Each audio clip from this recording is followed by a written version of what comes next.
Good morning, everyone. You may be seated, please. My name is Josue Araujo. I'm the pastor here at First Church in downtown Oklahoma City, and I'd like to express our deepest, warmest welcome to each one of you. I'm so sorry to say that we have reached complete capacity here and in all areas of the church, in here and in the overflow. We're doing our best as your host today to accommodate all. My deepest regrets to those that could not come inside. I hope that you get to watch online. So as we gather in this sacred space, we welcome you as we come to remember those who were killed, those who survived, and those whose lives were changed forever. Welcome to First Church. It is now my great pleasure and honor to introduce the chair of the Oklahoma City National Memorial Foundation, Dr. Susan Chambers.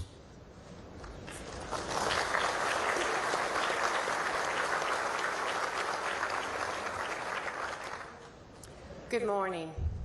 Thank you for joining us for this 30th anniversary remembrance ceremony. Thank you to the A Cappella Federation for providing the beautiful music before the start of our ceremony. Thank you to Sharon Austin from First Church. Will you help me? Please. You know who I am. Thank you to Sharon Austin from First Church for providing the comforting music from the oldest organ in Oklahoma. Thank you to the Oklahoma Fire, Pipes, and Drum who led our procession. Thank you all for joining us here today or online from around the country as we come here to remember. We come to remember the day of darkness and the years of light. We moved our ceremony inside because of inclement weather. We are grateful to gather in this space that shares a significance to April 19, 1995. We are pleased to have several special guests with us today. Please hold your applause. Former President Bill Clinton, United States Senator James Lankford and Cindy Lankford, U.S. Congressman Frank Lucas, U.S. Congressman Tom Cole, U.S. Congresswoman Stephanie Bice. We thank U.S. Senator Mark Wayne Mullen's staff for joining us today. Governor Kevin Stitt and First Lady Sarah Stitt, former Governor Frank Keating and First Lady Kathy Keating, former Governor Mary Fallon and First Gentleman Wade Christensen, former Governor David Walters, former Governor George Nye, Oklahoma Attorney General Gentner Drummond, Secretary of State of the Chickasaw Nation, Bill Lance, members of our State House and Senate, Mayor David Holt and Rachel Holt, former Mayor Ron Norick, City Manager Craig Freeman and members of our City Council, City Councilman Lee E. Cooper Jr., City Councilman Mark K. Stonecipher, and a steady supporter who was in the City Council office 30 years ago and today is their Chief of Staff, Debbie Martin. We have been overwhelmed by the response from the agencies in the Murrah building of those who aided in the response after the bombing. With us today, from the United States Secret Service, Director Sean Curran. From the Department of Defense, Defense Counterintelligence and Security Agency, Deputy Director Dan Lecce. From the U.S. Department of Housing and Urban Development, Regional Director Ashley Quinones. Acting Deputy Regional Director Earl Redrick. And Senior Advisor to the Regional Administrator Sable Coleman. From ATF, Special Agent in Charge, Dallas Field Division, Benny Mims. And Assistant Special Agent in Charge, Dallas Field Division, Brian Garner.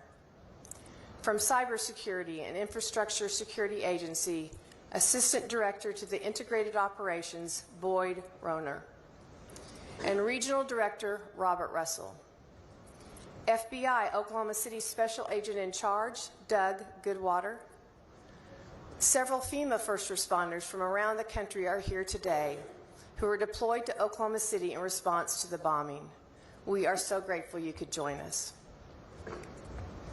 From Tinker Air Force Base, Commander, Oklahoma City Air Logistics Complex, Brigadier General Brian Moore. Commander, 72nd Air Base Wing Installation, Colonel Abigail Rusetta. And Command Chief, 72nd Air Base Wing Installation, Chief Master Sergeant Chris Gradell. Chairman of the Memorials Conscious Committee, Blaine Arthur. Vice Chair of Oklahoma City National Memorial Foundation and our Board of Trustees, Chris Fleming. We are so pleased to have a number of past chairmen of the Oklahoma City National Memorial Foundation here to commemorate this 30th anniversary. Bob Johnson, Linda Lambert, Pauline Nichols, Frank Hill, Gloria Griffin, Susan Winchester, Mike Turpin, retired Justice Stephen Taylor, Bob Ross, and John Kennedy. We are pleased to have gospel singer-songwriter Jordan Smith with us today. We also thank the members of the media who join us. They have been an essential part of our storytelling over the past 30 years. And most importantly, we welcome our family members, survivors, first responders, law enforcement, and friends of those who were killed, those who survived, and those changed forever on April 19th, 1995. Please join me in welcoming all of our special guests.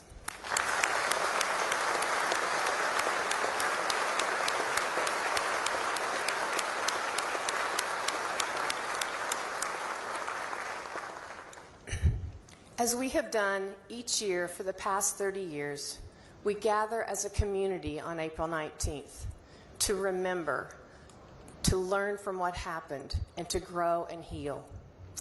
This is a time of reflection. Those we honor today serve as our inspiration as to why it is vital we continue teaching the world our story. When we remember, we honor those impacted. When we remember, we can strive to prevent these acts of violence from happening again. With any tragedy, we strive to make meaning out of what happened in our lives and to weave it into our futures. We recognize that April 19th may bring up difficult thoughts and emotions, yet it is by acknowledging these that we continue to heal and move forward. The memorial and activities related to the bombing remind us of what violence can do, and it also reminds us of the incredible acts of so many to help.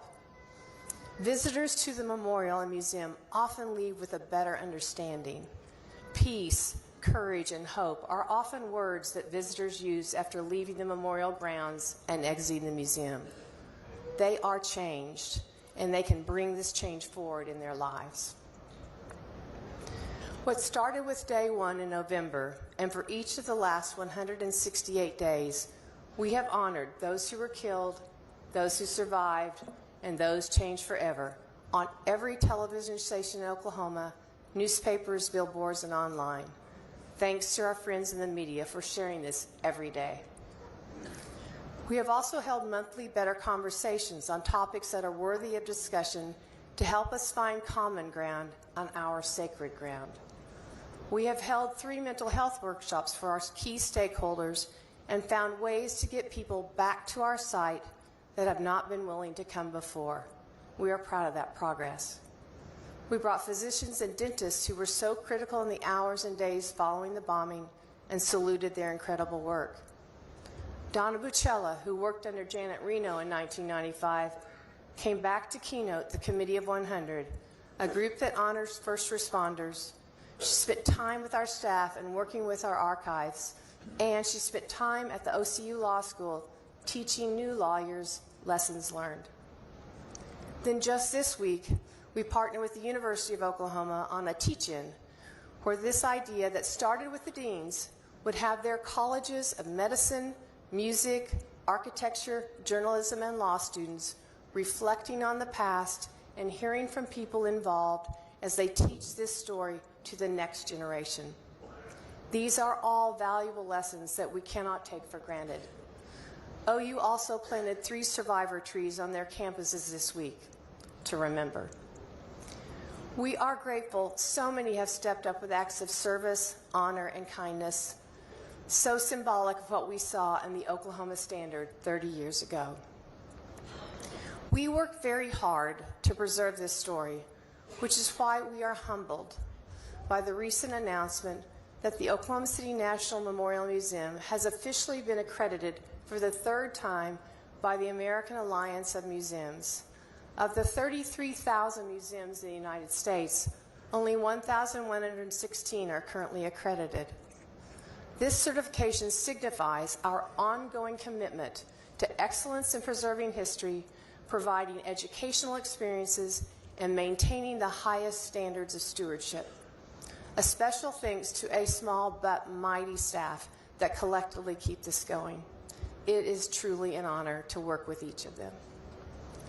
Marilyn Jackson, President and CEO of the American Alliance of Museums, says, 30 years later, the memorial's mission remains relevant. They reach a wide variety of learners with varied, innovative, and engaging programming while also looking to the future, understanding that those directly touched by the 1995 bombing event will continue to decline. Its approach to sharing individual stories, the power of resilience, and commitment to facilitating difficult conversations serve as a model of excellence in our field. Preserving this story is critical to our core mission. Earlier this month, as part of the 30th year, the memorial was honored to work with downtown OKC and the City of Oklahoma City in creating the new entry point gateway to the memorial on 6th Street off I-235 in Harrison, at the threshold to one of the most significant sites in our nation's history. This gateway reflects the weight of the journey and shapes emotions. As visitors exit, they see a bold and bronze OKC, symbolic of our gates of time. And then as they pass under the railroad overpass, they see the words, "Be the light," that will serve as a reminder of how this city has risen from tragedy, carrying on your message of resilience to the world. Our Memorial Conscious Committee, composed of family members, survivors, and first responders, has been with us on every step, and we work together to ensure that we are always upholding the memorial mission throughout all of our work. We thank our Conscious Committee for their service and welcome those today. April 19th, 1995 started like any other day. Oklahoma City Mayor Ron Norick had just concluded the city's annual Mayor's Prayer Breakfast downtown at the Myriad Convention Center when the attack occurred.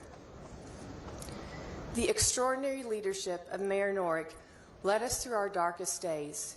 It was his appointment of a 350-member memorial task force just a few months after the bombing that led us through the memorialization process and the creation of our Oklahoma City National Memorial Museum. As a testament to his strong leadership, we are honored to have Mayor Norick back to read the memorial mission statement.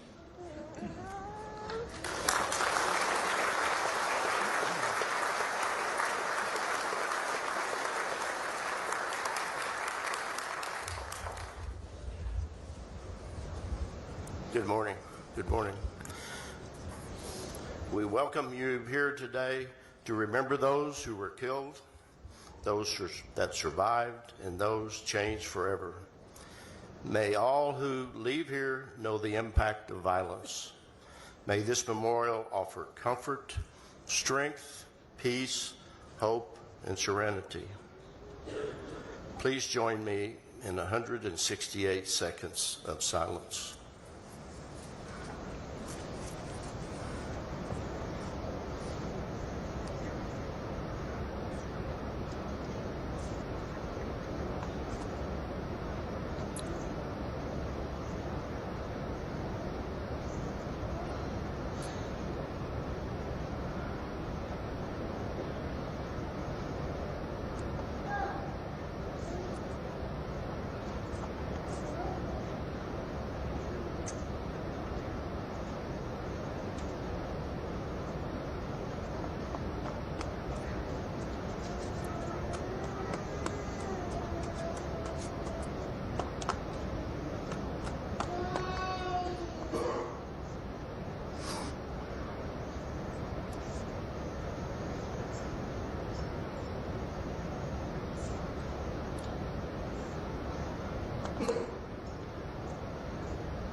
Thank you. In the days that followed the bombing, Governor Keating and First Lady Kathy Keating helped show the world that the community of Oklahoma City put the heart in the nation's heartland. The Keatings knew immediately that much was to be done. Only 100 days into office, he and his wife Kathy led us through the darkest days, organized the prayer service, worked to save the Murrah art out of the building, raised money for scholarships for children who lost a parent, and created a plan to care for many. We have been blessed by great leadership, and it was no accident that Governor Frank Keating and First Lady Kathy Keating were there to lead us. Please help me welcome back former Governor Frank Keating.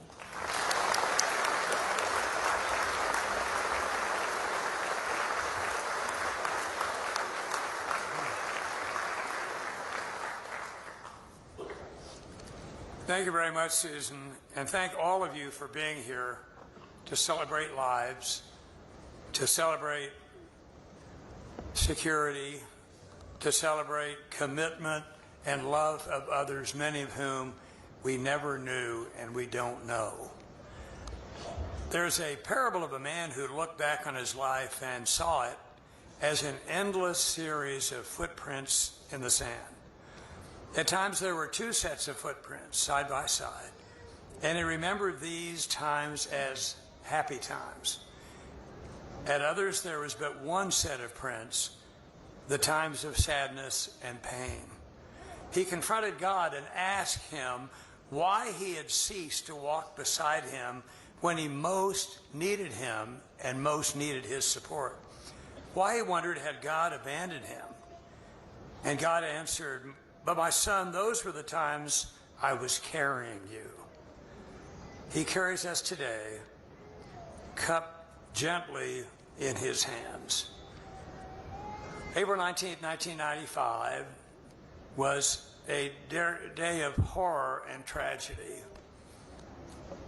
It was unbelievable for those of us who were here and there to comprehend that the devil himself walks the earth and murdered 168 of our neighbors and friends, wounded 700 of our neighbors and friends, caused damage or destruction to 320 buildings, marred the face, scratched the face, bloodied the face of the capital city of Oklahoma. It was incomprehensible that we could see and understand what was occurring. And we wondered, how were we all going to stay together without mutual suspicion and mistrust, and how could we do that? But we did. The Renaissance of Oklahoma, and by the way, I checked this morning, how long is a generation? A generation is 25 to 30 years. And why is it a generation? Because you grow up, you get married, you have children, it's another generation. And think of the blessings we have with all these young people at our schools. I was chairman of the Board of Regents of OU for a while, and it's really amazing to me that a significant minority of the students that are coming to OU are from Texas, of all places. And what is significant to me is that people who are graduating from that university are largely staying here. The contrast between then and now is very dramatic. God continues to hold us in his hands. I have someone very special to introduce to give our invocation. It was prayer that sustained us after the bombing. This entire area became a holy place. Many have said there was more prayer for this 8-block area of Oklahoma City than there was for the entire world during that time, leading the way for so many chaplains who came here to help in our darkest hour was Oklahoma City Fire Department Chaplain Teddy Wilson, who is here to provide our invocation. His prayer lifts to heaven. Ladies and gentlemen, Chaplain Wilson.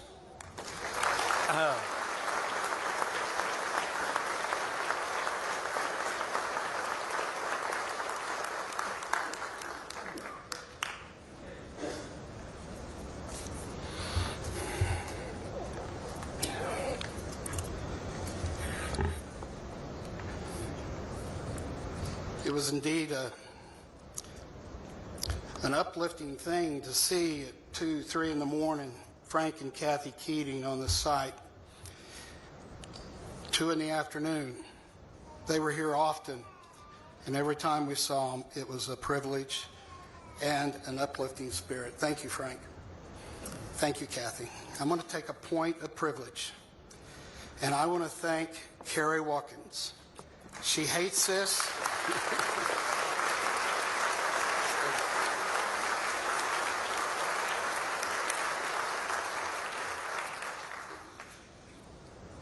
Carrie and her people, and Carrie in the last 29, 30 years, your leadership, your heart is shown in our memorial and in our museum and in everything that you do, extending to congregations, to communities, to folks who are in need. Thank you.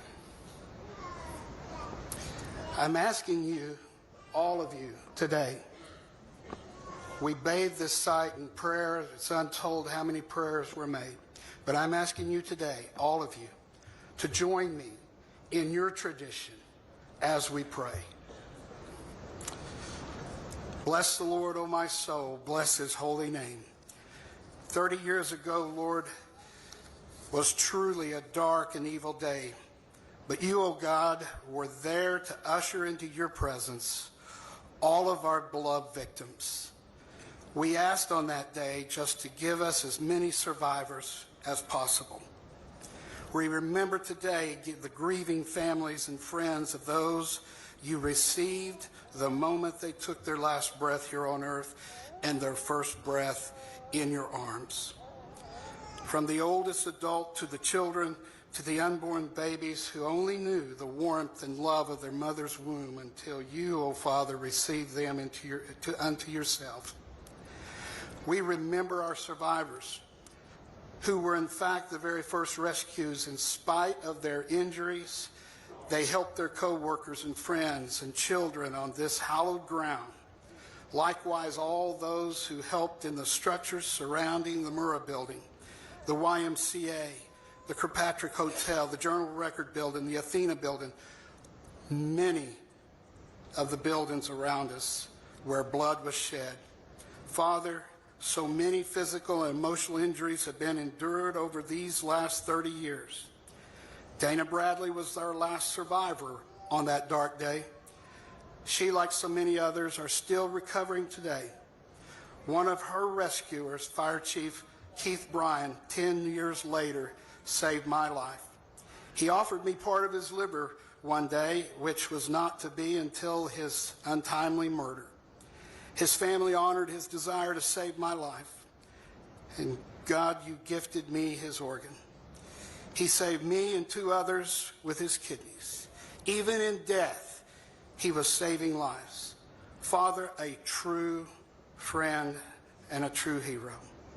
We remember all the rescuers, the firefighters, the law enforcement officers, the National Guard, other military personnel, civilians from every walk of life who rushed in to bear up in our arms, extricating all that we could and getting them to the definitive care that they needed. The Oklahoma Standard was on full display that day, which brought light into the darkness. This standard, in all reality, is your standard, O Lord. To love one another as you have loved us. Nurse Rebecca Anderson rushed in to apply her skills and fulfill her calling, to bind up the wounded and comfort the injured. She gave her life her full measure of devotion, as Abraham Lincoln puts it, honoring her calling that dark day. There is no greater love than this, than a man or a woman who lays down his life for his friend. When the hope of rescue was dashed, the technical term of recovery was hard to accept. You, O Father, refrained that term for us into a picture of restoration.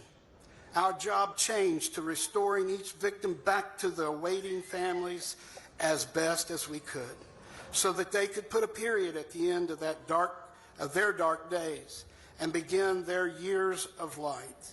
We pray for all who participated in helping the victims' family members, our survivors, our rescuers, our medical personnel, our counselors, our legal teams, investigators, all who have poured so much of themselves into these years of light. I ask for your blessing from you, O Father, today. Bless us with another measure of your healing today. Bless the Lord, O my soul, and all that is within me. Bless his holy name. Bless the Lord, O my soul, and forget none of his benefits. For it's in my precious Lord's name that I pray, who loved me and gave himself for me. Amen.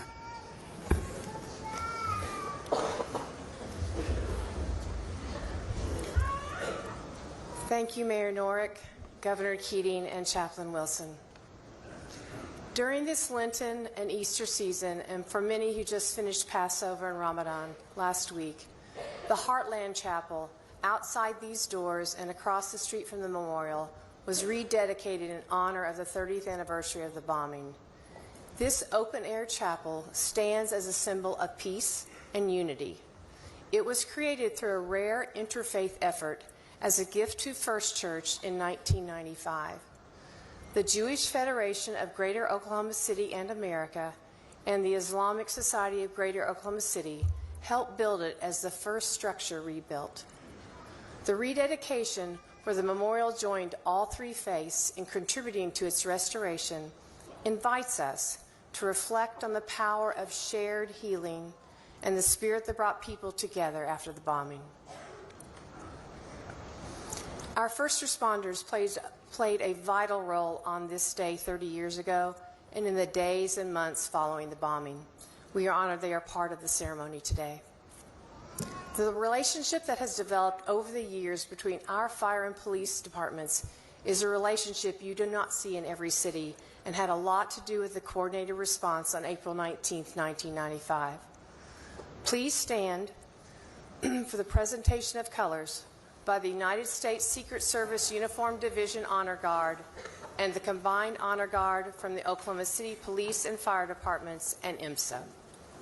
The singing of our national anthem will be performed by Gospel Music Association Dove and the voice winner, Jordan Smith.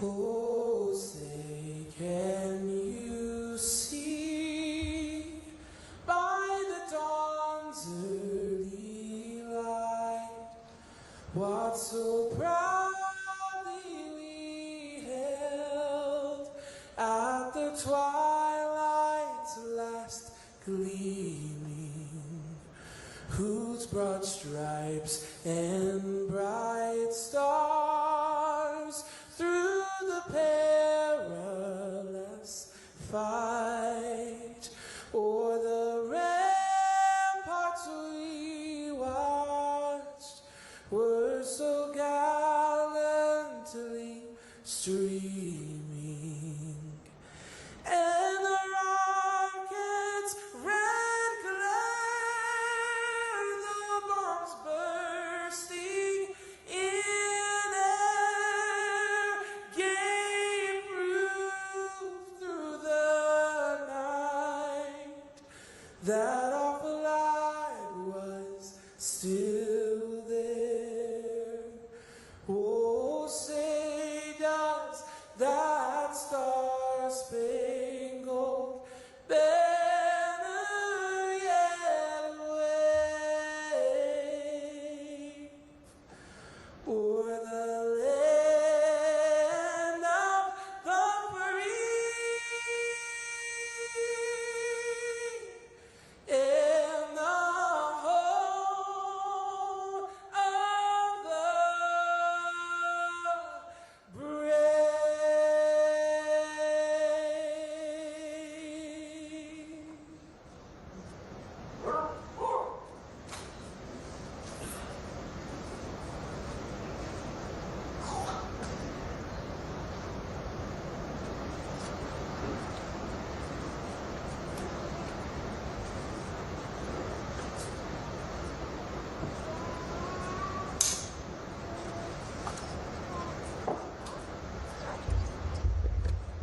Please be seated. Thank you to the combined honor guard, and thank you, Jordan, for your beautiful performance of our Star-Spangled Banner. Our outdoor symbolic memorial captures and preserves forever the place and events that changed the world, while the museum educates visitors every day about the facts of the story. Our city has not just survived, it has become a symbol of hope to the world. Just recently, memorial representatives from New York City, France, Spain, and Norway gathered here to reflect on what Oklahoma City has shared with them through our memorialization process and our city's ability to rebuild, all while still remembering. That is in part due to the leadership of 4 mayors since 1995. Each has led with a purpose of unity born out of our city's response to the attack 30 years ago. This city's renaissance continues under the leadership of Mayor David Holt, unifying our city as one OKC. With nearly 500,000 people visiting the Memorial Museum each year, we are grateful for the partnership we have had with the City of Oklahoma City from day one. Mayor David Holt.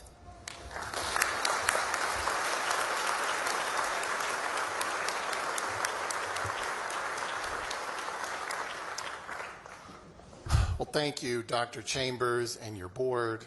Thank you, Carrie Watkins and your team. Thank you to everyone gathered here today and to everyone who has supported this remembrance. I begin, as I do every year, by thanking our first responders, our own here in Oklahoma City, and those who came to our aid from around the country. And I again express the deepest condolences of the people of Oklahoma City to those who lost a loved one on April 19th, 1995. Matthew 6:34 states, "Therefore do not worry about tomorrow, for tomorrow will worry about itself. Each day has enough trouble of its own." Tomorrow and tomorrow and tomorrow creeps in this petty pace from day to day to the last syllable of recorded time. That was Macbeth. "Tomorrow is another day," said Scarlett O'Hara in the very last line of Gone with the Wind. Spoiler alert. "Don't stop thinking about tomorrow," sang Fleetwood Mac in a song adopted by a young Arkansas governor as his de facto campaign theme when he ran for president in 1992. "We will stand with you for as many tomorrows as it takes," said President Clinton 3 years later, standing in Oklahoma City 4 days after 168 of our family, friends, and neighbors were murdered by a fellow American. We humans talk a lot about tomorrow. Macbeth was wary of tomorrow. The Bible is quite concerned that we worry too much about tomorrow. But I would argue that most of the time, tomorrow represents hope. It did for Scarlett O'Hara and Fleetwood Mac. Tomorrow is a blank canvas. And though no one is promised tomorrow, we each depend on it, and we hold it close, like a lottery ticket. Tomorrow may bring us a better day than today. On some days, it feels like tomorrow almost has to be better than today. On April 19th, 1995, on one level, the people of Oklahoma City certainly had to feel that way. How could tomorrow not be better than today? But on another level, we all knew the sorrows of April 19th would still join us tomorrow. Hundreds of families knew there was someone who was going to be just as gone tomorrow as they were today. Only one person has ever come back, and Christians will mark that event tomorrow. There have been nearly 11,000 tomorrows since the bomb went off. As a city, those tomorrows have in fact brought all the hope and promise we could ever have imagined. One day of darkness has unquestionably been followed by 30 years of light here in Oklahoma City. We have invested billions of dollars into our quality of life, often fueled by unifying community choices that transcended partisanship or other things that might divide us. We are drawing new residents from around the country. We're now America's 20th largest city. Our economy is diversified. Our low unemployment rate is on a record streak, and new developments open every month.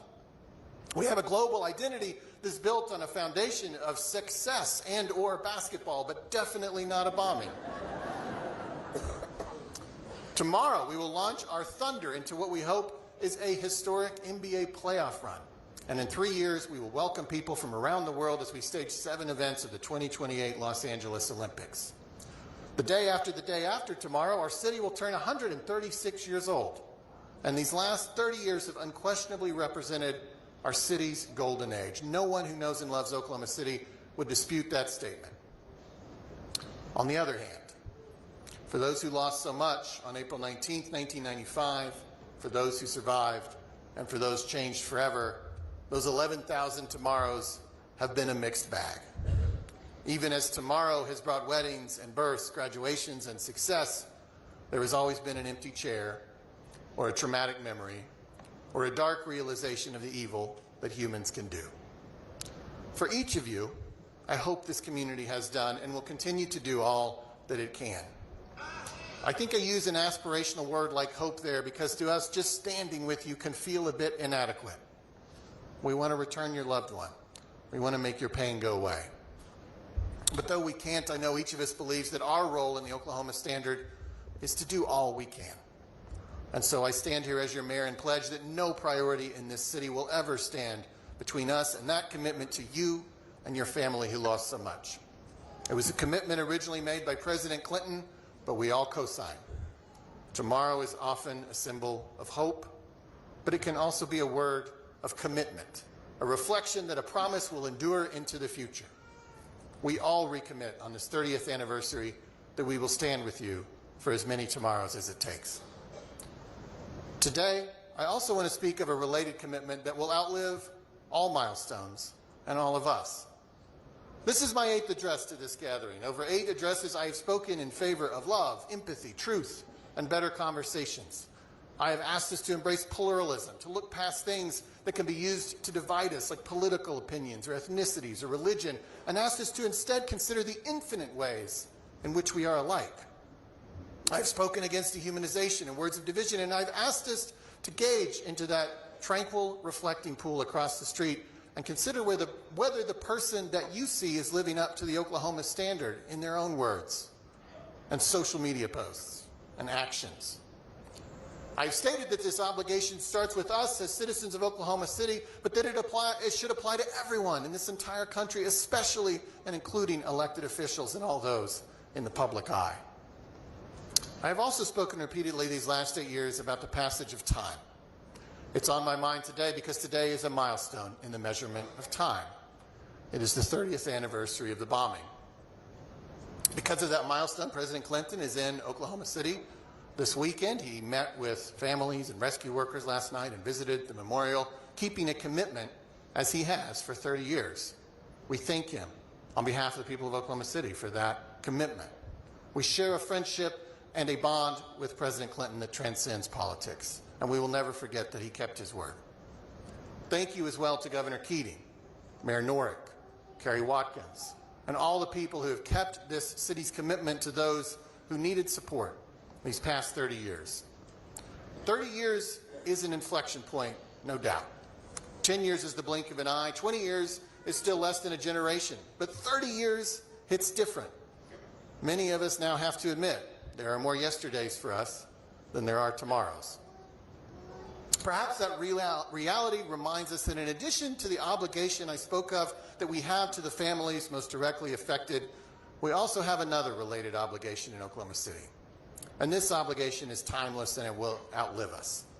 And that is the obligation to speak and act against the forces that created the environment for this act of evil, and really for all acts of evil across human history. Even when the personal remembrances have faded, the people of this city will still have a scar in our downtown, a place where people used to go to work, serving their neighbors. The site of the Alfred P. Murrah Federal Building is now peaceful and shaded by tall, beautiful trees. But the jagged edges of concrete that surround it remind us that it is a scar, a symbol of what humans can do to each other when they do not love each other, when they do not seek to understand each other, when they fail to acknowledge our shared humanity, when they dehumanize each other, when they entertain conspiracy theories, when they are willing to act outside of peaceful democratic processes, even to commit violence, and when they let extremism rock their brains to the point where even a child is a soldier in their imagined war. Humans are highly unlikely to ever fully shed our capacity for evil, but evil can be answered and kept at bay. Evil must be answered.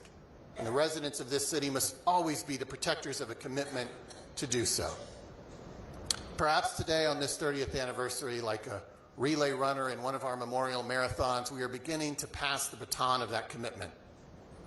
And that baton of commitment will be kept by P.J. Allen, Rebecca and Brandon Denny, Joseph Webb, Nakia McLeod, and Chris Wynn, the 6 children who survived the bombing. It will be kept by Clint Seidel, Krista Dahl, Dina Abulon, Hillary Johnson, Deontay Thomas, and the 249 children who lost one or both parents that day. Those are the youngest among us who bore direct witness. But this commitment will also be kept by those who are too young to have borne witness.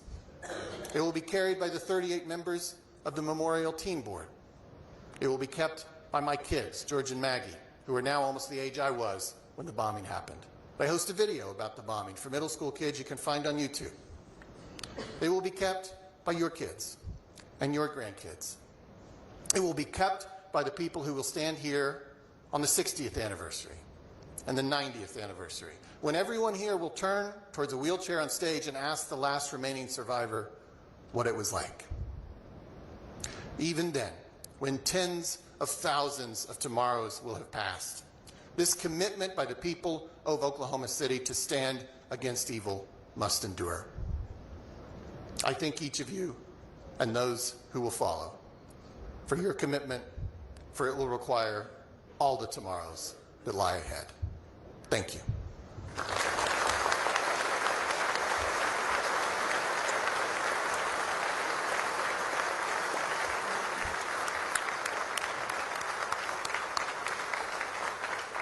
Mayor Holt, thank you always for your strong words today. From this past September and through December of this year, the Journey of Hope Tour is visiting all 77 counties. This program by the Memorial and Museum is inspiring students, individuals, and families throughout the state to embody the Oklahoma Standard and to learn the story of April 19th. Funded through the Oklahoma Legislature and a strong partnership with the Governor and the State of Oklahoma Department of Agriculture playing a key role, we thank our Governor for supporting our Journey of Hope Tour to all 77 counties that carries the 30th anniversary message, a day of darkness, years of light. Representing our state, Governor Kevin Stitt.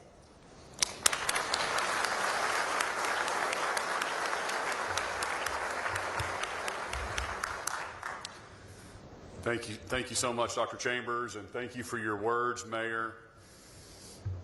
We gather here today with heavy hearts and unwavering gratitude as we mark the 30th anniversary of the Oklahoma City bombing, an act of unimaginable violence that changed our city, our state, and our nation forever.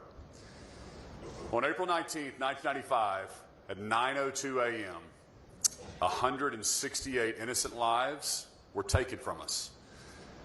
Among them were children, government workers, veterans, mothers, fathers, and friends.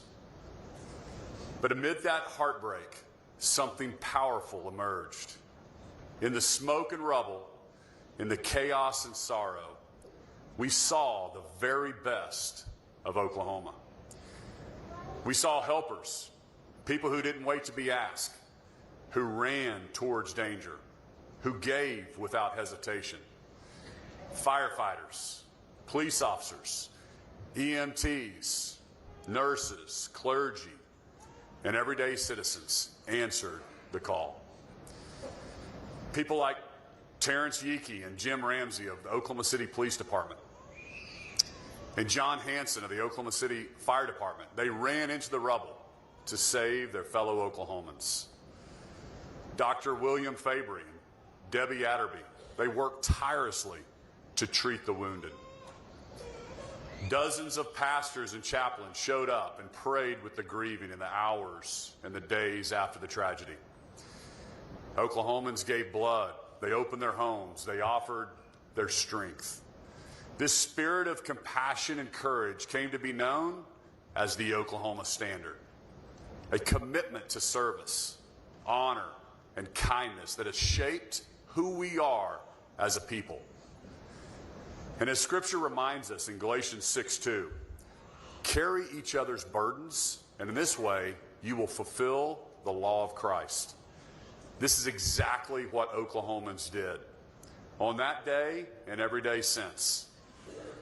We honor the heroes of April 19th. We also honor those who continue to help, those who stayed, the mental health counselors, the teachers and the pastors, the city workers and all the volunteers, those who carried the burdens of that day quietly, faithfully, year after year. And to the families, to the survivors, the children who grew up without a parent, to the spouses who rebuilt life in shadows of loss, you are the embodiment of resilience. You have turned pain into purpose and sorrow into strength. The Oklahoma City National Memorial stands as a tribute to those who lost, those we lost, but also to those who helped. It reminds us not only of the horror of that morning, but of the hope that followed. As Romans 12:21 says, do not be overcome by evil, but overcome evil with good. Oklahoma did just that. We chose hope over hate, unity over fear, compassion over chaos. We also remember that the helpers didn't stop in 1995. The Oklahoma Standard continues every time a neighbor steps up, every time a tragedy is met with open arms, every time we choose kindness over indifference. To the younger Oklahomans here today, you may not remember that morning, but you live in a state forever shaped by it. You are the next stewards of the Oklahoma Standard. So today, let us pause and reflect, not only on what we lost, but on what we built in the wake of tragedy. Let us recommit ourselves to helping others, to serving without seeking recognition, to carry one another's burdens, and to living with the same compassion that defined April 19th, 1995.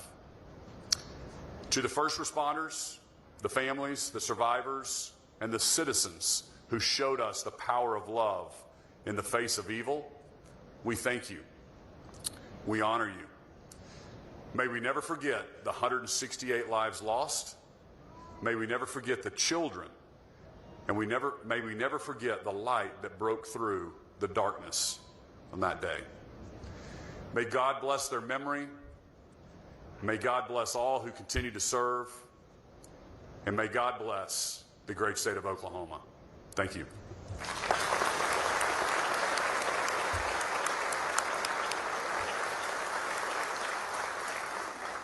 Thank you so much, Governor Stitt. Last week, United States Senator James Lankford and U.S. Congresswoman Stephanie Bice hosted a commemorative survivor tree dedication on the United States Capitol grounds.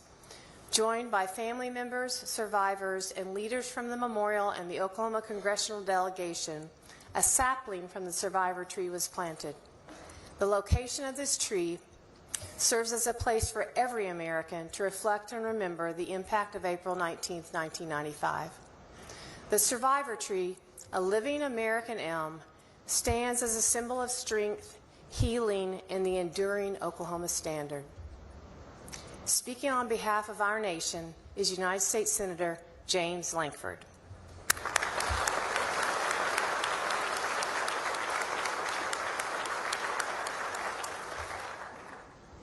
Many of you got up very, very early this morning to be able to get here, stood in line in the cold rain, because we are determined not to forget. Many of you are the living legacy of those that we lost. So you gather every year to remember. Some of you bear the scars because you are a survivor. And you cannot forget from day to day. And there are many first responders that are here that when they return to this day, they remember again the days and days that they spent serving. There's very likely, as there usually is, someone that's a rescue worker that came here that is the first time that you have returned. We will remember with you today, and we're determined to do that. This past week, I was visiting with a staff member who said to me that not only was she not alive when the bombing happened, her parents weren't even married yet. Yes, that made me feel old.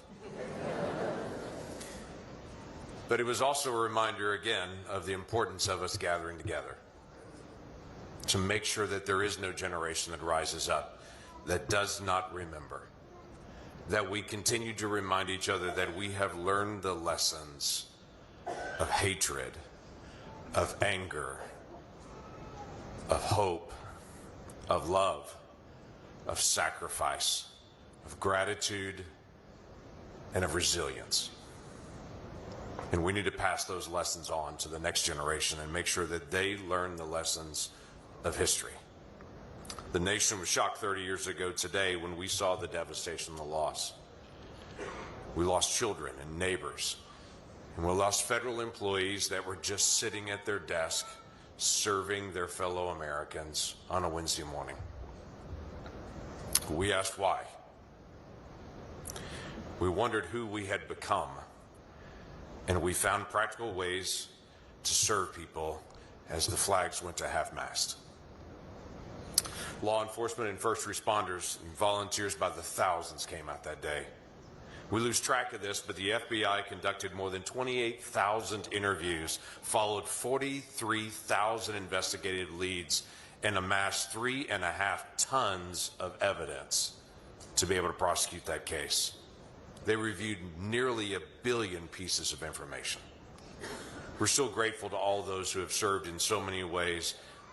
We're even grateful to the law enforcement that's literally standing in the rain outside this building to continue to be able to keep us safe here in this place. So we gather to remember. Thousands of years ago, the children of Israel, they left out of slavery and captivity, and they crossed over the Jordan River. And when they crossed over the Jordan, God instructed them with these words. This is from Joshua chapter 4. He said, in the future, when your children ask you, what do these stones mean? Because they gathered stones and put them on the side of the river after they crossed. And he said, what do these stones mean? Tell your children that the flow of the Jordan was cut off before the Ark of the Covenant of the Lord. When it crossed the Jordan, the waters of the Jordan were cut off. These stones are to be a memorial to the people of Israel forever. Weeks ago, as Susan mentioned, or just last week, I guess now, when we planted the sapling of the survivor tree on the Capitol lawn, it was very intentional. It's on the west side of the Capitol, directly next to a path.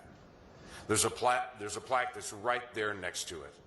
On that plaque, it reminds people of why that tree is there. It's surrounded by 200-year-old trees there on the Capitol lawn. And in the centuries to come, that plaque will remain, and that sapling will grow onto a beautiful tree that'll look like our survivor tree. And people for generations in the future will walk the west side of the Capitol and will reflect on what happened here, no matter what year they stop to look at it. And they will tell the story of out-of-control hatred and irrational acts against a government and against a people and against children. And it will remind us of what we're capable of, but it will also remind people of the people of Oklahoma and what we are capable of. As we love, as we forgive, as we set a tone for the rest of the nation, to say this is how we deal with issues where we disagree and resolve.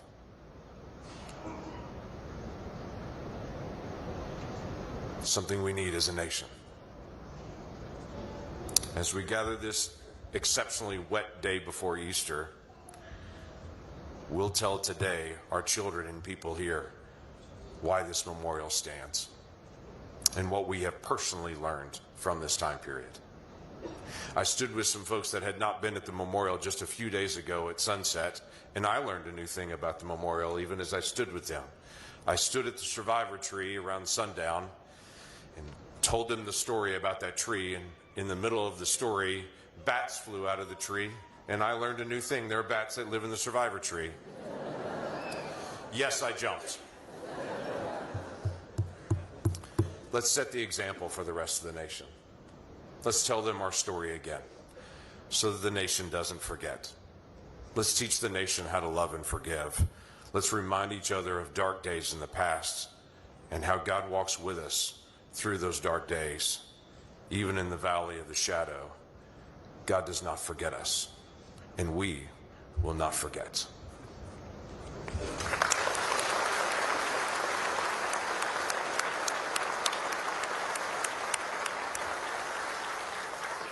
Thank you so much, Senator Lankford, for joining us to remember. Music played a vital role in our healing after the bombing and throughout these 30 years. When the memorial was dedicated on April 19, 2000, 25 years ago, the song titled Holy Ground was performed. This song conveys a sense of reverence and awe toward a sacred place, like this sacred ground we gather near today.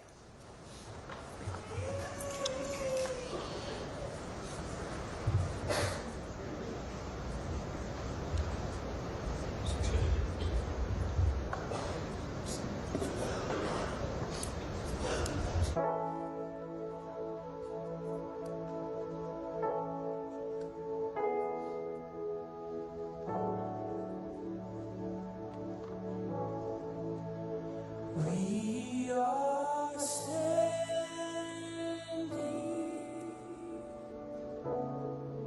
on holy ground,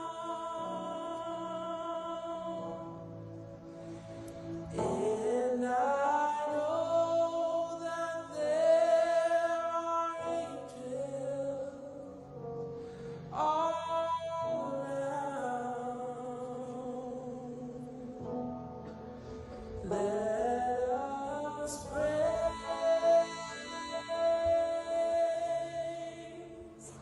our God now.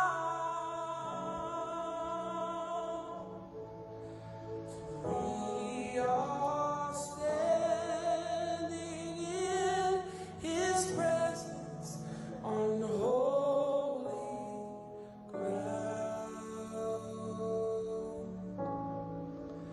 This is holy ground. We're standing on holy ground. For the Lord is here, and where He is holy. This is holy ground. We're standing on holy ground. For the Lord is here, and where He is holy.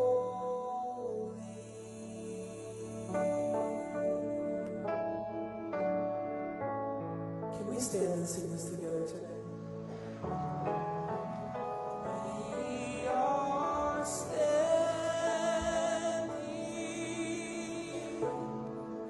on holy ground,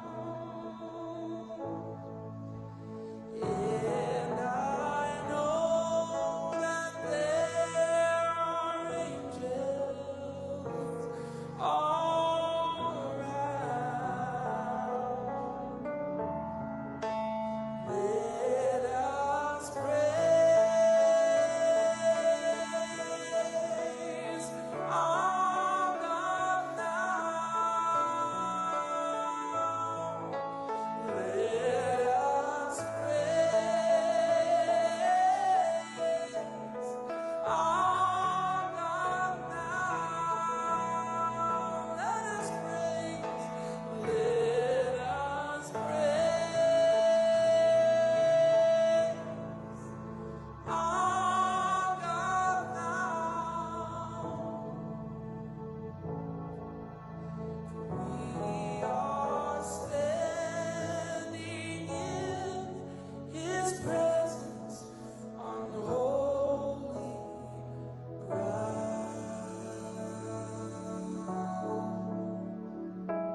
Thank you. Please be seated. Thank you, Jordan.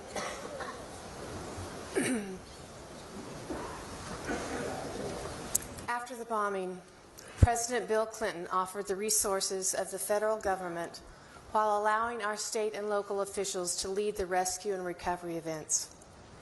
Never before had federal, state, and city governments worked together so seamlessly. We fly the city, state, and United States flags on the plaza overlooking the field of empty chairs and in front of the museum every day to honor this spirit of collaboration.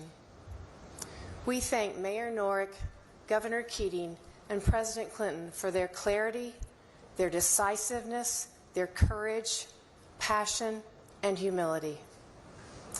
Just as significant was the message the President provided and the presence that he and Mrs. Clinton brought to the memorial prayer service just days after the bombing.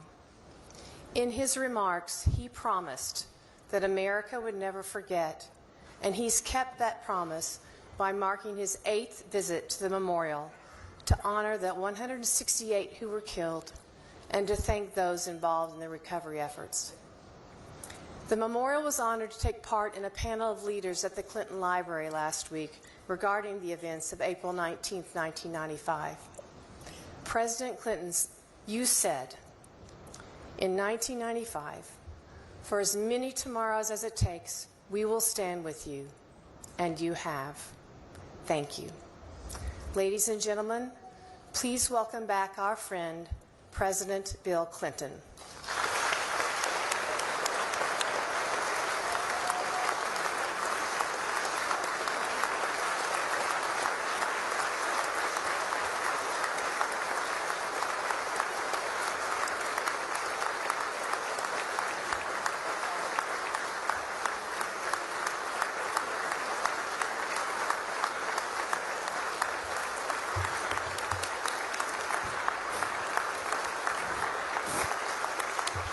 Thank you very much. Thank you, please.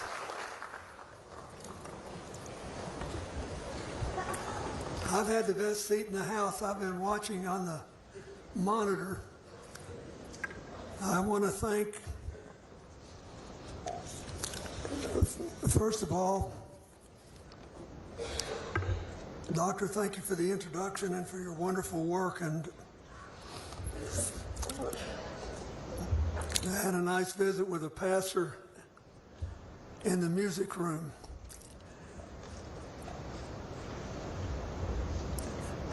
And thank you, Mayor Holt and Governor Keating.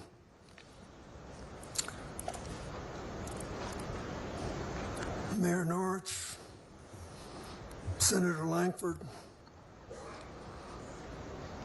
Governor Stitt, Chaplain Wilson, and Jordan Smith, thank you for singing one of my favorite hymns. The guy that wrote that hymn was the music director of a Pentecostal church in Louisiana, whose pastor was one of my best friends, and I love singing it. And it was sung at my mother's funeral. So this has been very moving for me, listening to all of you and remembering. 30 years ago, I thought I was going to have a very different day when I woke up. I went jogging with the winners of the Boston Marathon, giving me the illusion, and an illusion it was, that I was somehow pretty fit. And then I got back to the White House and the devastating news. That truck bomb, as you all know better than I, claimed 168 lives.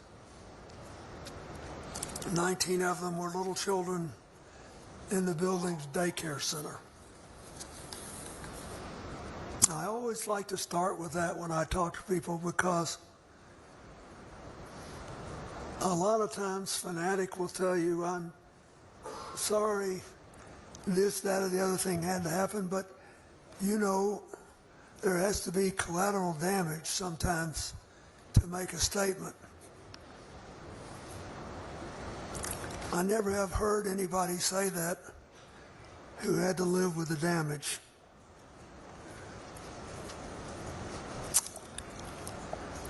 Most of the people who lost their jobs, their lives, were public servants, as we all know. They got amazing coverage after this happened about what they did every day as a matter of choice, showing up for work, to do business for the American people. They help veterans and farmers and the elderly and disabled. And they help to keep our country safe.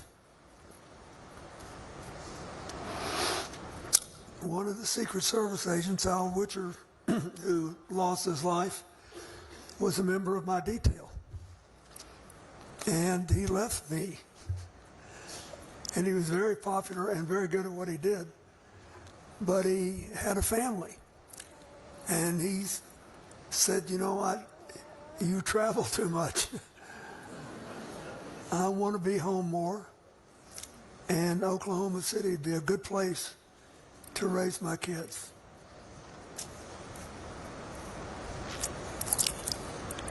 All of us who knew him thought he was going on a much safer journey,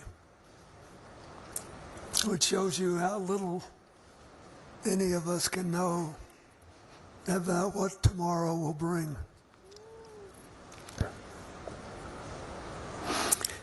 That bombing profoundly shook the country and did more to all of you. But in the end, it brought out the best in America. First responders, doctors, nurses, construction workers from all across America put their own lives on hold and showed up here. My FEMA director, James Lee Witt, would call me daily and just give me, he said, this group showed up, that group showed up. He said, you can't believe it, they're just appearing. And I said, well, your job is to help make sure that the local people make full use of them. And we talked about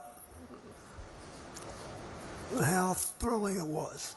And I still run into people all across this country traveling around who tell me they went to Oklahoma City and how grateful they are after all this time that they had the chance to do it. There were other things. A lot of donations came in. We all remember the drawings of school children that were featured for several years. The cards, the teddy bears, the pennies. Everybody found their way to say something that was humane and supportive. The domestic terrorists who did this awful thing believed that it would spark a nationwide upheaval against the American government.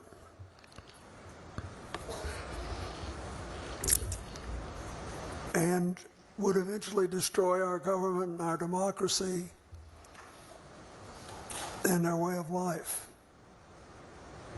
Instead, you gave them, as the mayor said so eloquently, the Oklahoma Standard.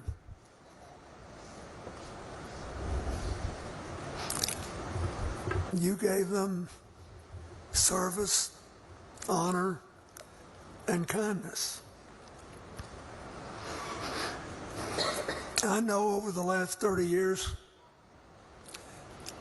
you are probably managing your losses better, but I know the pain has never gone away. I know you still miss the people you lost. But by continuing to love them and honor them and working to rebuild your own lives and the lives of this community, you've gone a long way to redeem the lives they were not able to live. And just as important, you have given America a very great gift. Every year, you get together and reaffirm your model of how, despite all of our differences, and in case you haven't noticed, we've got a few. In spite of all of them, we can still find a way to move forward together with the Oklahoma standard. Service, honor, kindness. Did it work? All you have to do is look around. I mean, the difference, just the physical difference in being in this city today and 30 years ago is breathtaking. But every time I'm here, I talk to people who serve in restaurants or work in whatever hotel I'm staying in, or just people, and I say, "You like living here?" And they all say yes. And they just feel like they're walking with a little spring in their step because they know they live in a place that they can be proud of. So I did my anecdotal poll last night and today, and you're still winning.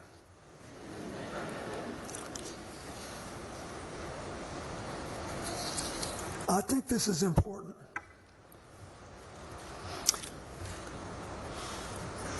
Because in recent years, the country has grown more polarized. And on that awful day 30 years ago, you were the center of the polarization. Now look what you've built.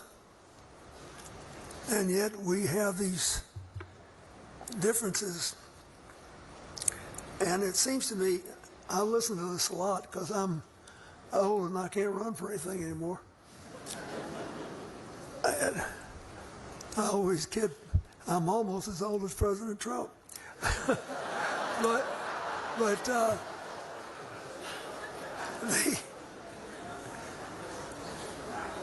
if you listen to a lot of what I read and hear today, it's like everybody's arguing about whose resentments matter most, whose resentments are more valid. When is it okay to stretch the truth a little bit to increase your advantage? If our lives are going to be dominated by the effort to dominate people we disagree with,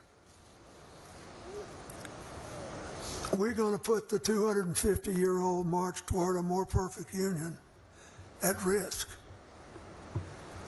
None of us would ever get much done. Believe me, we've all got something to be mad about. There's something legitimate to be mad about. You made a different decision. So My advice to America today is that we were there for you when you needed us. America needs you, and America needs the Oklahoma Standard. And if we all lived by it, we'd be a lot better off.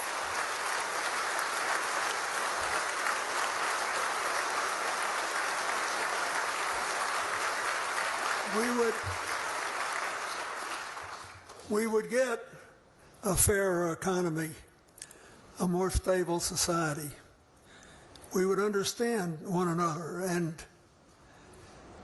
we wouldn't feel weak if we admitted we were wrong about something. It does you good every now and then to admit you're wrong. You know?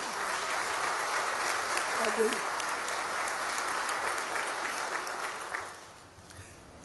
This church would be out of business if nobody ever did anything wrong.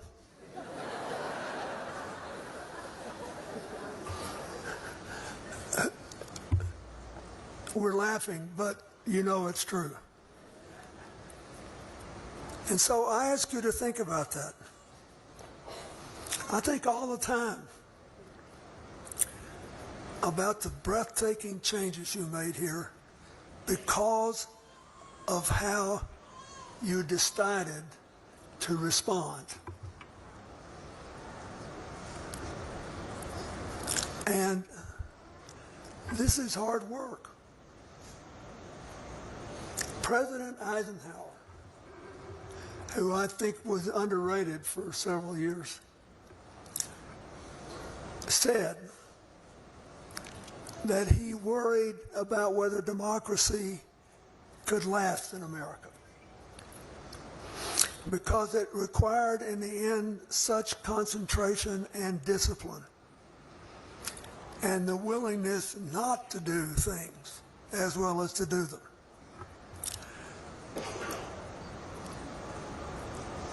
But when we come here, because you lost so much, you were able to feel what you could do to make it better, to make it different, to really build something instead of just keep tearing down. And you have done it, and it's breathtaking.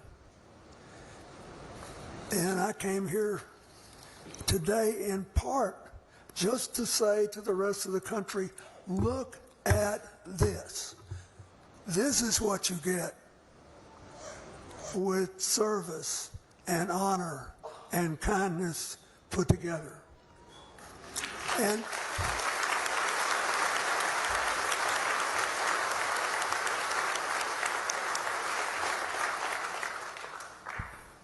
you know, a lot of people use the phrase more perfect union in speeches because it has a nice ring to it.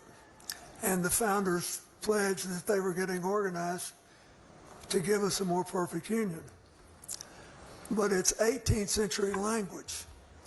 The modern meaning is, hey folks, let's face it, we are not perfect. And we are never going to be perfect. But we can always do better. And so we have to shed all the baggage that keeps us from doing better. That's what we owe 30 years later, the people who made the ultimate sacrifice in Oklahoma City.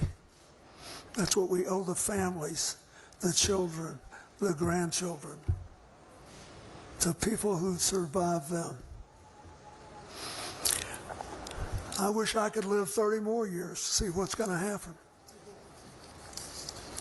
Because in spite of all this bellyaching you hear, we're the best positioned country in the world for the 21st century if we don't blow it.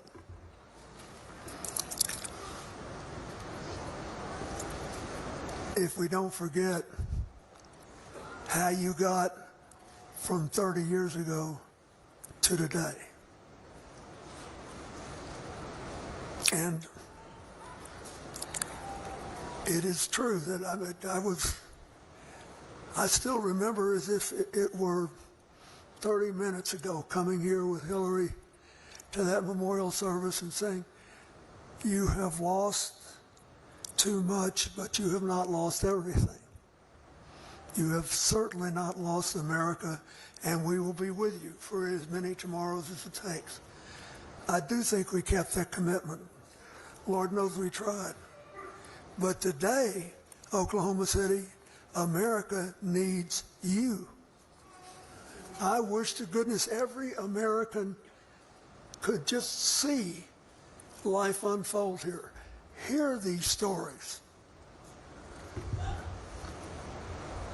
Listen, you know, I love sitting backstage and listening to Frank Keating. I wondered if he missed his calling, if he should have been a preacher, but at the time he was a good Catholic boy and there wasn't a big space for him. Yeah.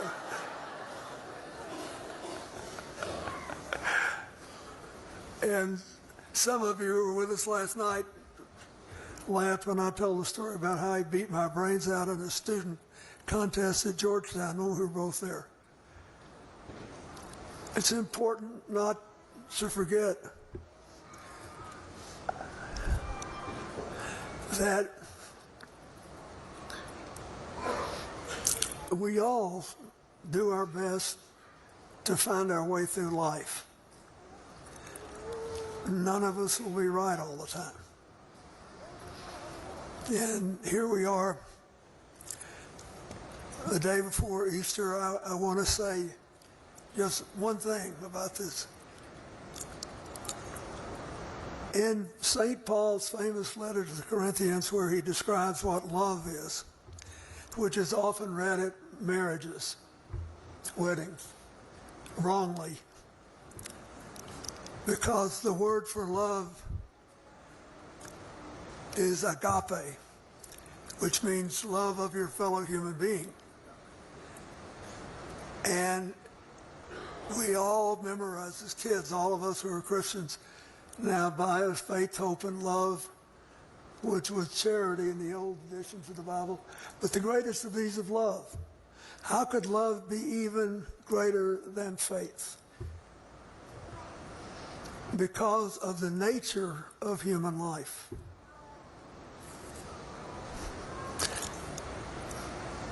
The end, I love this. It's my favorite. It's the only thing that I think every politician in the world of any religion would benefit from internalizing. Where St. Paul compares life on earth, fleeting though it is, with eternal afterlife with God. And he says, now we see through a glass darkly, but then face to face. Now I know in part, but then I will know even as I am known. And now abide us faith, hope, and love, these three, but the greatest of these is love. Why? Because we cannot have perfect knowledge. We have to wait to see things through the eyes of God. And like I said, that's what keeps the churches open and the chaplains busy. And thank God it does. But we have no idea, and I can't make this not a tragedy, we have no idea what all 168 of those people would have done with the rest of their lives. But we do know what they did that was good. We know the love that they generated, which was worthy. And you made a choice to live by what you call now the Oklahoma Standard. It is perfectly consistent with the commands of the Scripture. Perfectly appropriate for tomorrow being Easter. And perfectly fit to acknowledge 30 years of trying to do what people are supposed to do. which is to take whatever comes and make the best you can of it. I know of no other example that can compare to what you have done here. And I, as a citizen, am grateful for it. I'm glad I could be there to help a little bit. I love it in my old age when you still invite me back. Just know this. You needed your country then.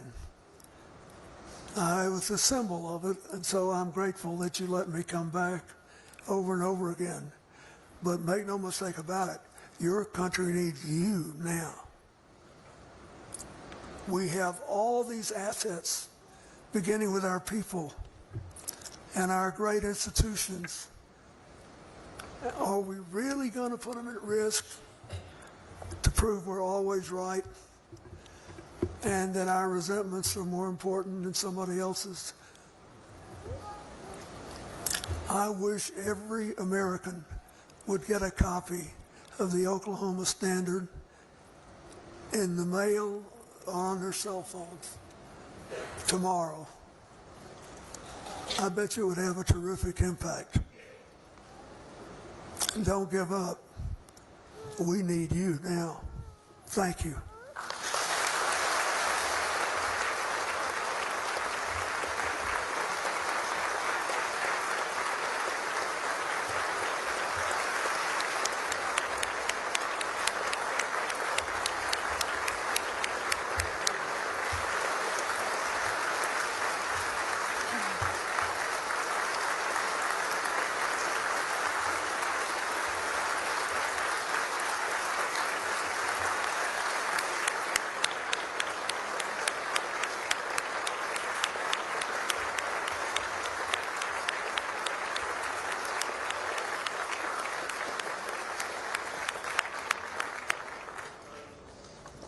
Thank you so much, Mr. President. Please be seated.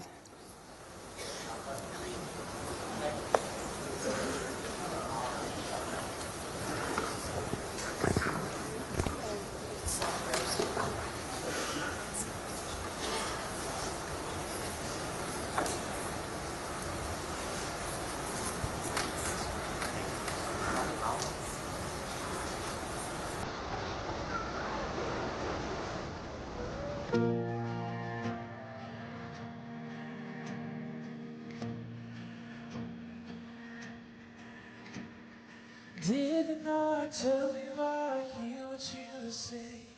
Never look back as you're walking away. Carry the music, the memories, and keep them inside you. Laugh every day. Don't stop those tears from falling down. This is who I am inside.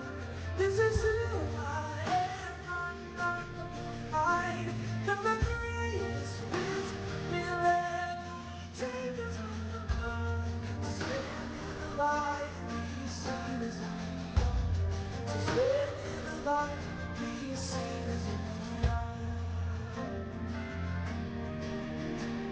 With courage and kindness, hold on to your faith. In what you're feeling, it's things you need to reach for the bridge and climb up, leaving sadness behind.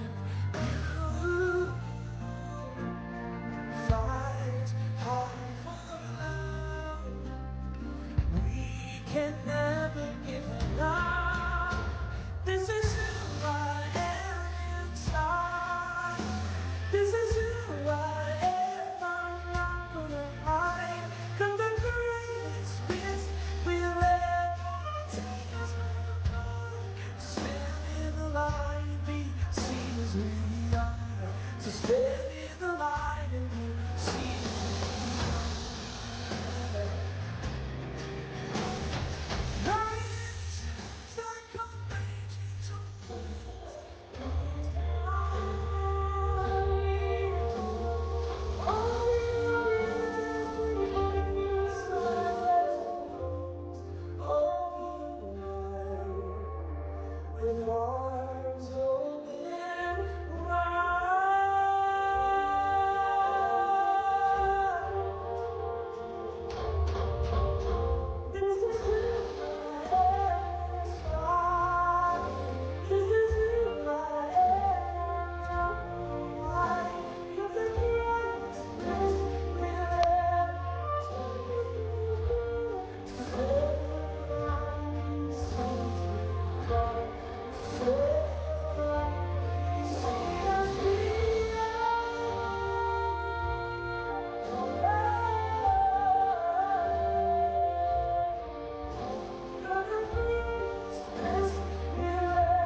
We come here to remember those at the Oklahoma Water Resources Board building.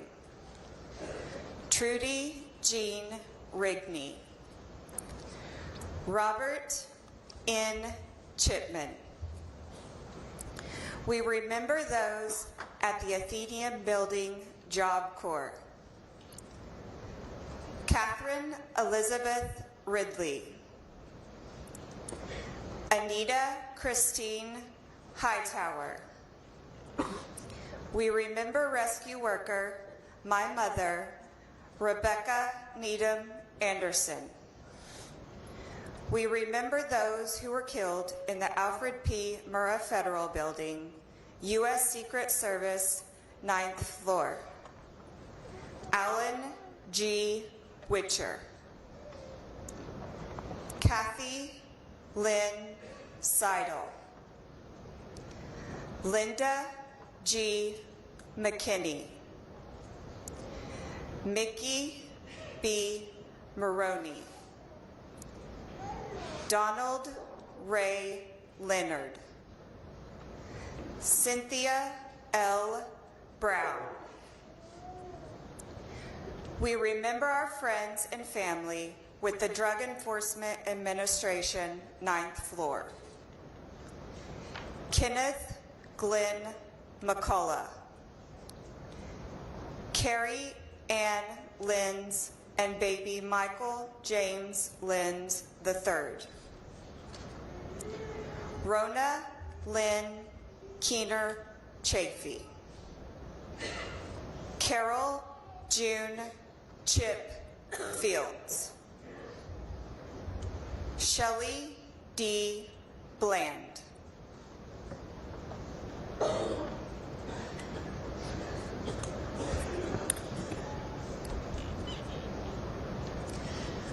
We remember those who were killed with the Department of Housing and Urban Development, 8th floor. Clarence Eugene Wilson, Sr. Francis Fran Ann Williams. Michael D. Weaver. David Jack Walker. Jules A. Valdez. Leora Lee Sells. Lanny Lee David Scroggins. Antonio Tony C. Reyes. Dr. George Michael Howard, DVM. Susan Jane Farrell. Kimberly K. Clark. Donald Earl Burns, Sr. David Neil Burkett. Peter R. Avellanosa. Ted L. Allen. We remember those who were killed with the Department of Housing and Urban Development, 7th floor. Joanne Wittenberg. John Carl Van S. III. John Thomas Stewart. Terry Smith Rees. My mother, Patricia Ann Nix.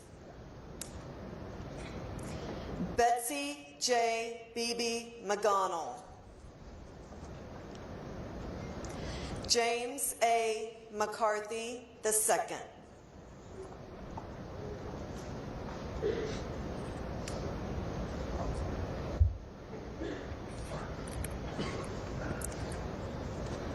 We continue to remember those who were killed from the Department of Housing and Urban Development, 7th floor. Mary Leisure Renty.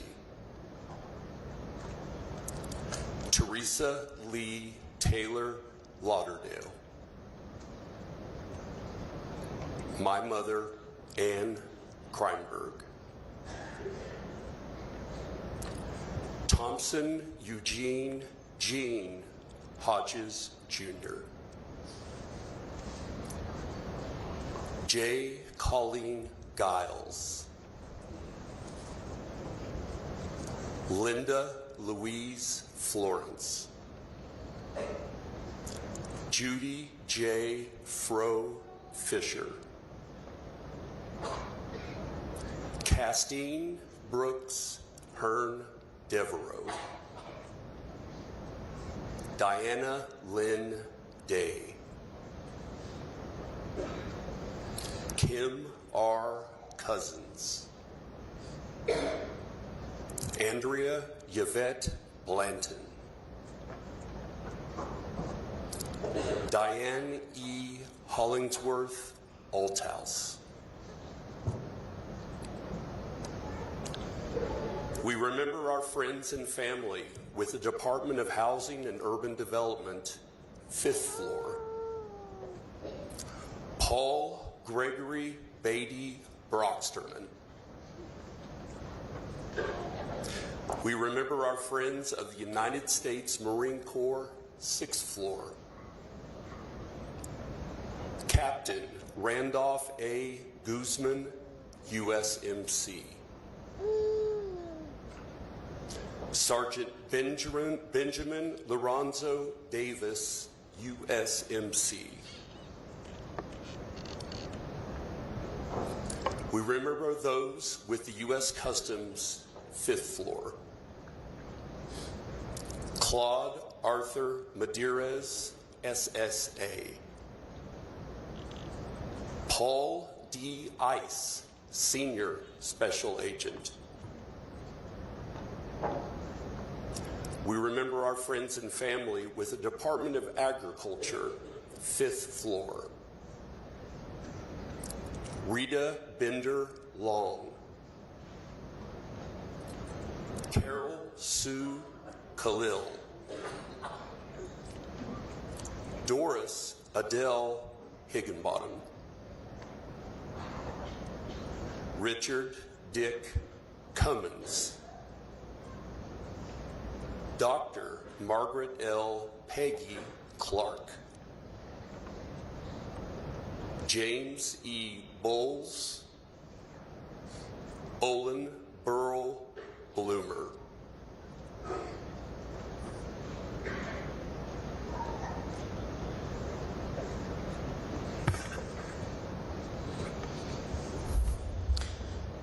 We remember those with the U.S. Army Recruiting Battalion, 4th floor.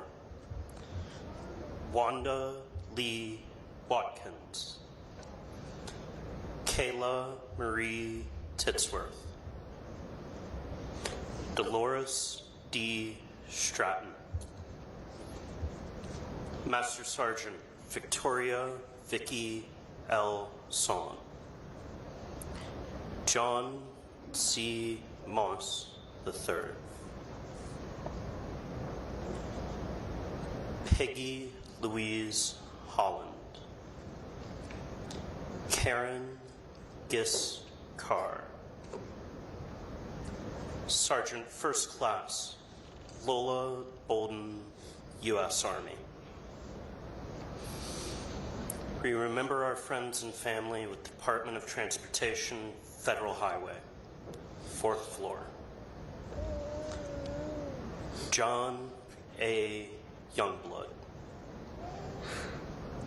Johnny Allen Wade.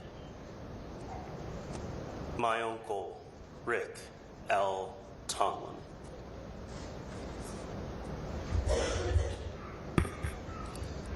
My sister, Michelle A. Kreinberg Reeder.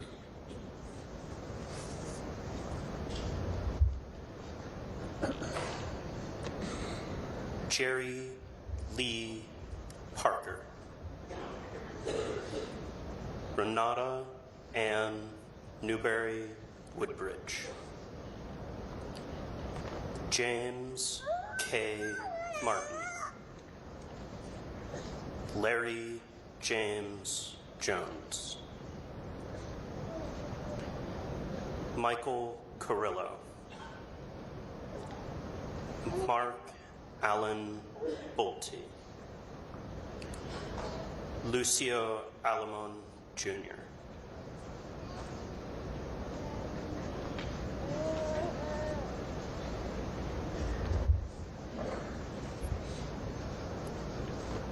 We remember our friends and family with the Federal Employees Credit Union, 3rd floor. Teresa Joe Mathis Wharton. Virginia M. Thompson. Victoria Jeanette Texter. Karen Howell Shepard.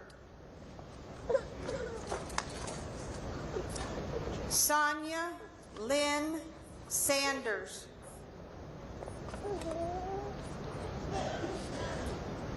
Christy Rosas.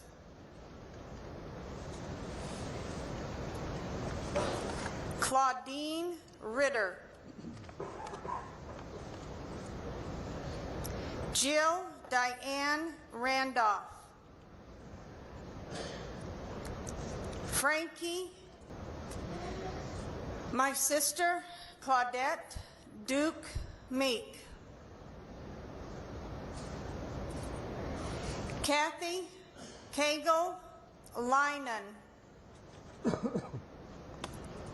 Valerie Joe Kelch.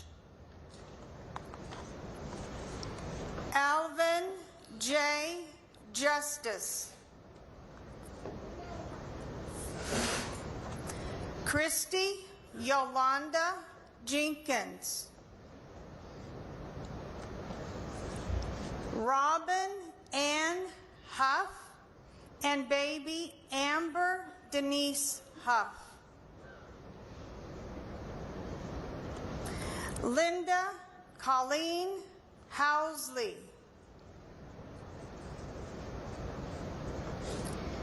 Sheila R. Gigger Driver and baby Gregory N. Driver II. Jamie Fikowski Ginzer. Kathy A. Finley. Kimberly Ruth Burgess. Woodrow Clifford Woody Brady.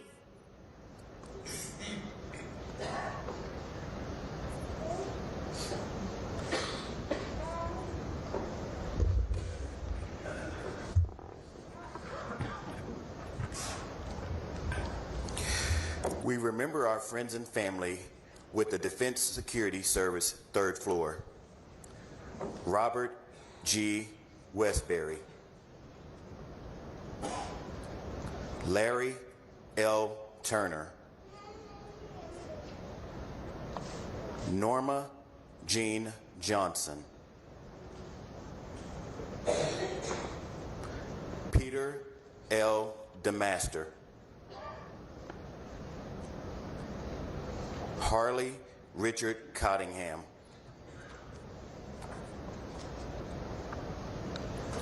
We remember our visitor on the 2nd floor, Scott D. Williams. We remember our friends and family from the America's Kids Child Development Center, 2nd floor, Colton Wade Smith. Chase Dalton Smith.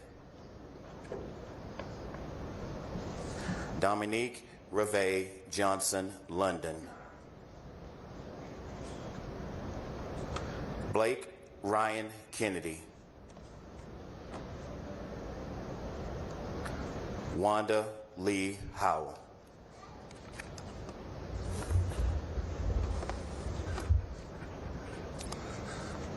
We continue to remember our friends and family from the America's Kids Child Development Center, second floor.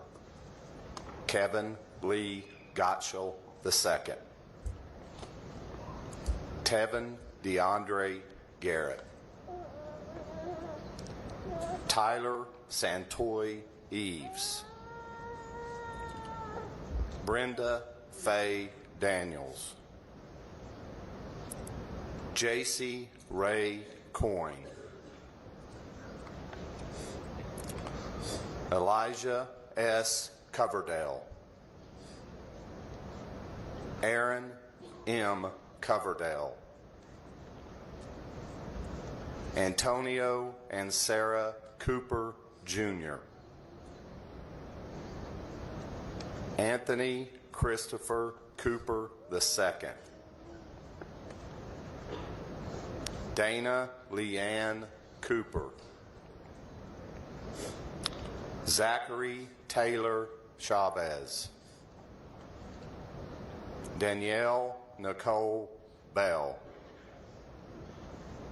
Miss Bailey Almond.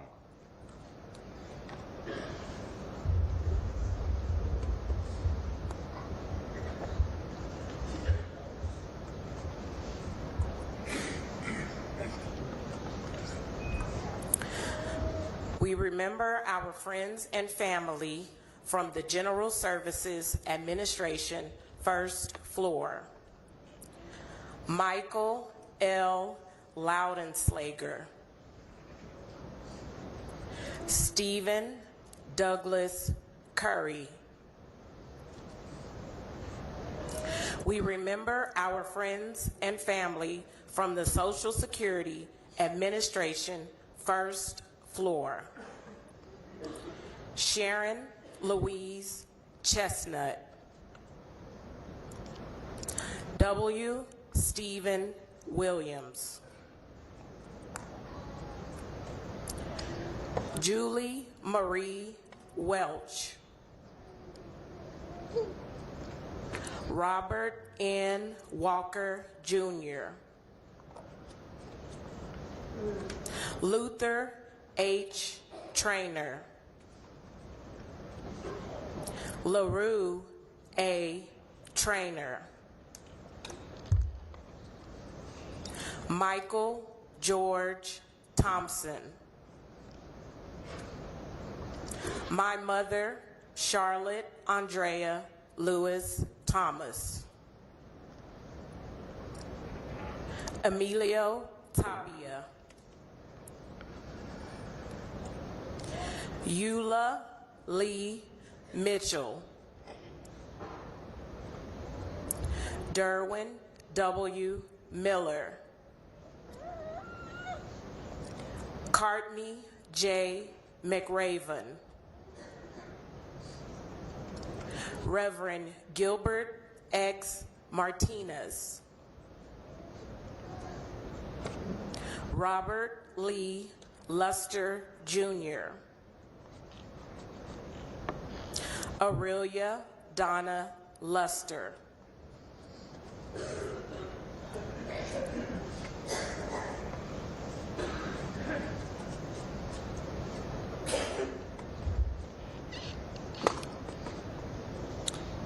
We continue to remember our friends and family from the Social Security Administration, first floor. My cousin, Airman First Class Lakeisha Richardson Levy. Raymond Lee Johnson. Jean Nutting Herbert. Dr. Charles E. Herbert. Thomas Lynn Hawthorne Sr. Ronald Vernon Harden Sr. Cheryl E. Hammond. Ethel L. Griffin. Margaret Betterton Goodson. Laura Jane Garrison, Mary Ann Fritzler, Don Fritzler, Ashley Megan Eccles, Catherine Louise Cregan,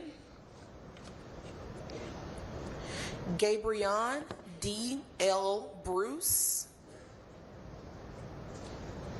Peachlyn Bradley, Carol Louise Bowers, Cassandra K. Booker, Oletta C. Bidding, Piola Battle,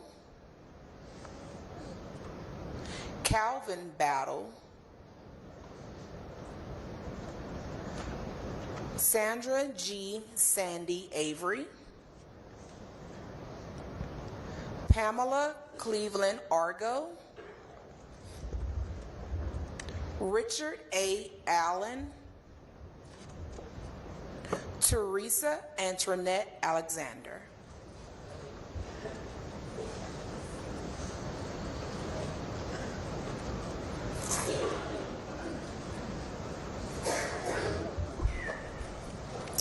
Thank you to our readers who were forever changed by the events of April 19, 1995. Thank you, President Clinton, for joining us. Visitors to the memorial and museum often share a similar question: are we safer today? The question is the title of a new exhibit unveiled earlier this month. We encourage you to spend time at the exhibit if you tour the museum today. Admission to the museum is free today thanks to Cox Community Day. It will open at 10:30 and remain open until 5 o'clock tonight. We invite all family members, survivors, and first responders to a reception inside the museum at 10:45 after you spend time at the chairs. Please enter through the 6th Street entrance. Saplings of the survivor tree are available following today's ceremony in front of the museum. We hope you'll join us next weekend for the 25th annual Run to Remember, to cheer on more than 25,000 runners who come here to help us celebrate life and run the Oklahoma City Memorial Marathon. Everything about this weekend is focused on those who were killed, those who survived, and those changed forever. It's up to each of us to share this ever-relevant story of April 19, 1995, and how we as a community found light following our darkest day. After today's ceremony, we're leaving these beautiful flowers to thank First Church for their hospitality and celebration of the Easter holiday. The Oklahoma City Fire, Pipes, and Drums will now lead you to the field of empty chairs. Thank you, all of you, for being part of this 30th anniversary remembrance ceremony. Now go be the light.